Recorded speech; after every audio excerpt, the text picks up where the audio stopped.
Submitted for your approval.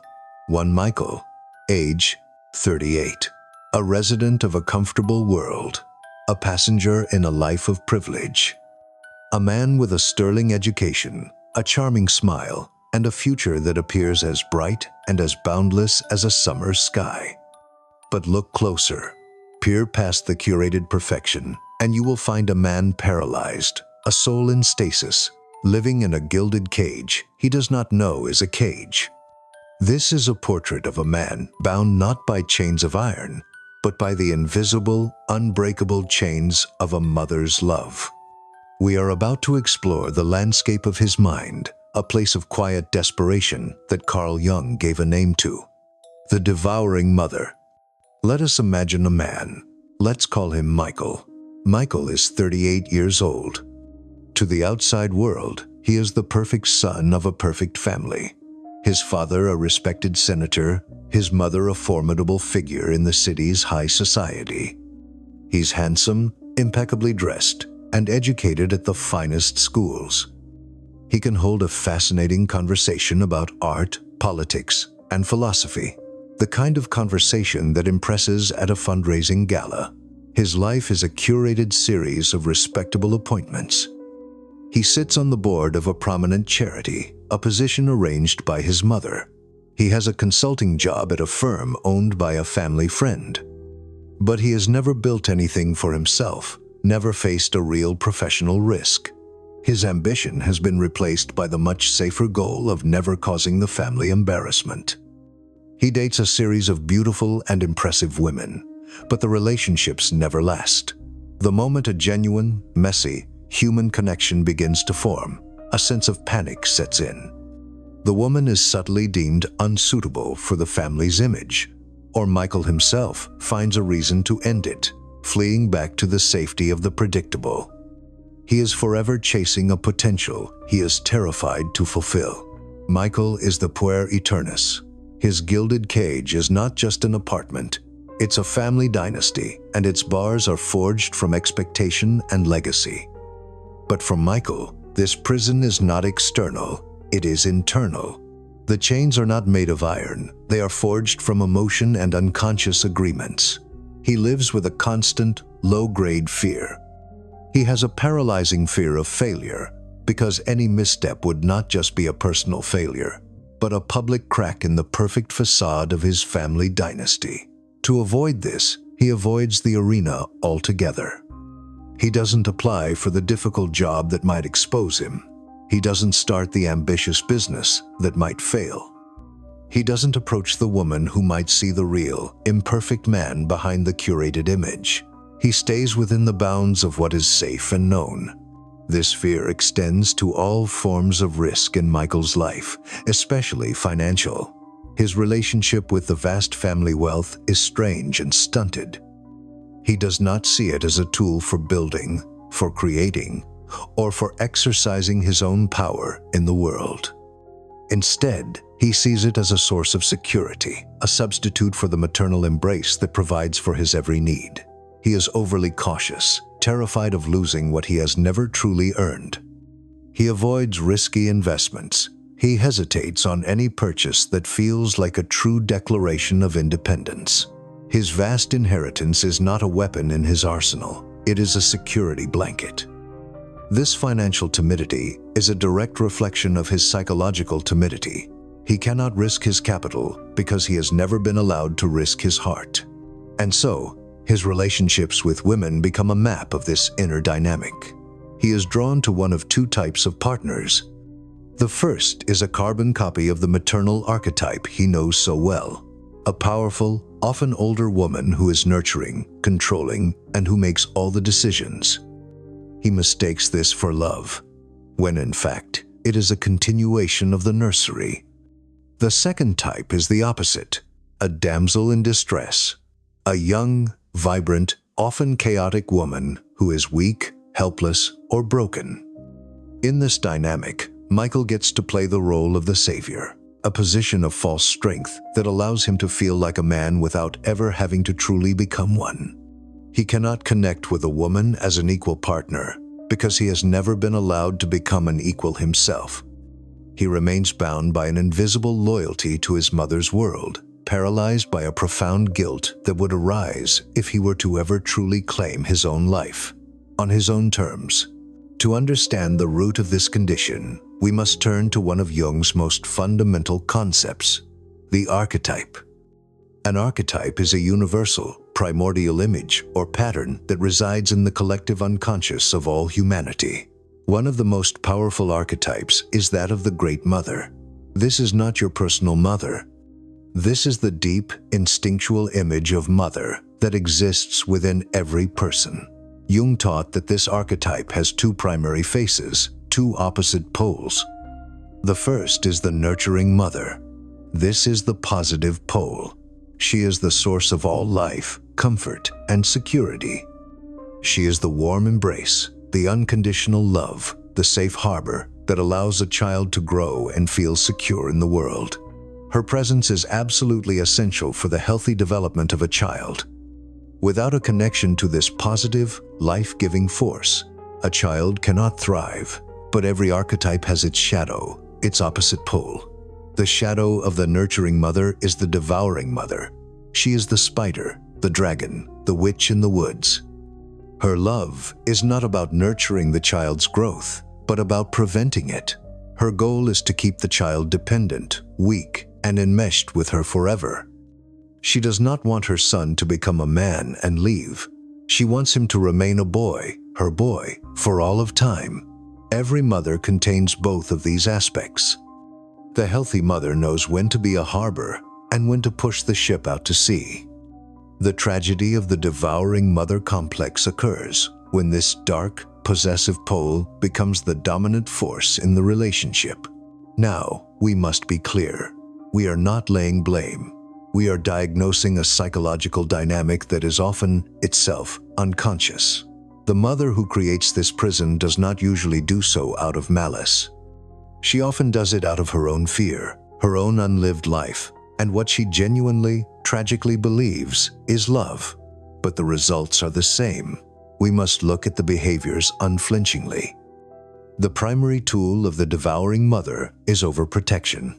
She creates a world for her son where he never has to face true hardship. She solves his problems. She fights his battles. She shields him from the pain and struggle that is necessary for a boy to forge a masculine soul. She gives him everything he wants, preventing him from ever developing the discipline to earn things for himself. This is often framed as immense love, but it is a crippling act. It is like keeping a lion in a comfortable zoo.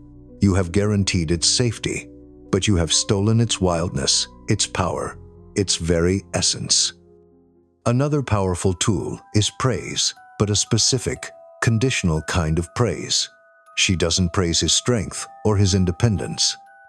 Instead, she showers him with affection and approval when he is the good boy, when he is compliant, thoughtful, and close to her. Her praise becomes an addictive drug. He learns that the path to feeling good about himself is through serving her emotional needs. This is a subtle but profound form of control. He is not being guided by an internal moral compass, but by a psychological GPS that is constantly seeking the next hit of maternal approval. The second core tool is profound emotional enmeshment.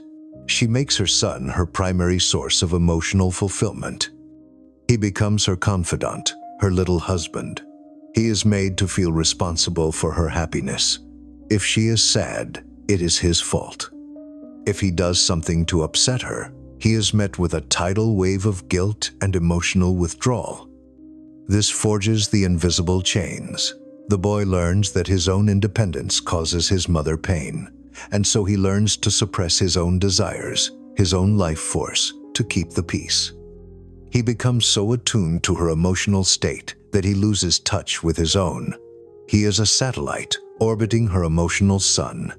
Finally, she subtly sabotages his attempts at separation. When he gets his first serious girlfriend, she will find reasons to disapprove. She will be passive-aggressive or create a crisis that requires him to come home. She will praise his loyalty for choosing her over his friends or his partner. She does not see the girlfriend as a new part of her son's life. She sees her as a rival for his soul. This sabotage extends to his relationships with other men. She often subtly discourages deep male friendships, framing them as coarse or a bad influence. She wants to be the only significant person in his life, the sole confidant. This isolates him from the very masculine energy he needs to develop, ensuring he remains dependent on her feminine world. Through 1,000 tiny, often deniable actions, she ensures that he remains psychologically bound to her. The long-term consequences of this dynamic are catastrophic for a man. His will to power, the fundamental drive to grow and overcome that we have discussed before, is crippled. It is redirected from conquering the external world to the much smaller, safer task of managing his mother's emotions. His ambition becomes a source of anxiety rather than a source of fire. He is terrified of his own potential because realizing it would mean severing the umbilical cord. His inner feminine, his anima, also fails to develop correctly. The anima is a man's inner image of woman, his soul guide. It is meant to be his bridge to the unconscious and to real, healthy relationships. But for the man trapped in the mother complex, his anima remains fused with the image of his personal mother. He cannot see other women for who they are. He projects his mother onto them, and so he can only relate to them as either a nurturing mother figure who will take care of him, or as a helpless child he must rescue. He cannot meet a woman on equal footing as a true partner, because the role of partner in his psyche is already occupied by his mother. This leads to a crippling split in his sexuality. Because his anima, the image of his soul, is entangled with his mother, he cannot integrate his respect for the feminine with his carnal desire. He unconsciously divides women into two categories. There are the good women, the Madonnas, whom he can respect and admire but feels little to no raw, sexual desire for. And there are the bad women, the whores, whom he can desire physically but cannot truly respect or connect with emotionally. He is unable to fuse love and lust into one integrated whole with one person. This tragic split is a direct consequence of being unable to separate his own inner feminine from the all-powerful image of his mother. Most tragically, his healthy masculine energy, his aggression, his ambition, his desire for freedom, is all repressed. But this energy does not disappear. It is pushed down into his shadow, the unconscious repository of everything we deny about ourselves. There, in the darkness, it curdles. It turns into resentment, passive aggression, secret addictions, or a profound, unexplained depression. He becomes a nice guy on the surface, but his shadow seethes with a silent rage at his own powerlessness. So, what is the way out? This is where the comfortable language of self-help fails us. The path out of this prison is not about self-love or positive affirmations. The path out is brutal. It requires a profound, earth-shattering act of what will feel, to both the man and his mother, like a deep and unforgivable betrayal. This act requires him to feel the full, gut-wrenching weight of his fear, and do it anyway. The fear is not just of her anger or sadness. It is the deep, primal terror of a child being abandoned by its mother, the source of its life. To set a boundary, to say no, to choose his own path feels like psychological death. His entire nervous system has been wired to believe that her disapproval is a threat to his very existence. He must be willing to sit in that fire, to feel that terror, and to not retreat back into the familiar comfort of the cage. He must choose the terrifying uncertainty of freedom over the guaranteed safety of servitude. To save his own soul, the man must symbolically kill the good son that his mother needs him to be. He must be willing to be seen as selfish, as ungrateful, as a bad son. He must choose his own life, even if, and especially if, it causes his mother pain, sadness, or rage. He must learn to set boundaries that feel like declarations of war.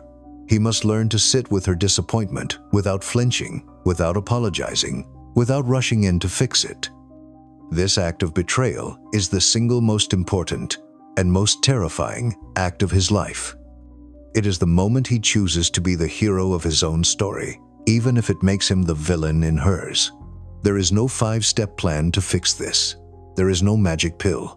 The process of separating from the devouring mother complex is the work of a lifetime. It is a long, lonely, and arduous journey that often requires the guidance of a skilled therapist or mentor. It involves grieving the childhood you never had, confronting the father wound that left you unprotected, and slowly, painstakingly, building a masculine identity from the ground up.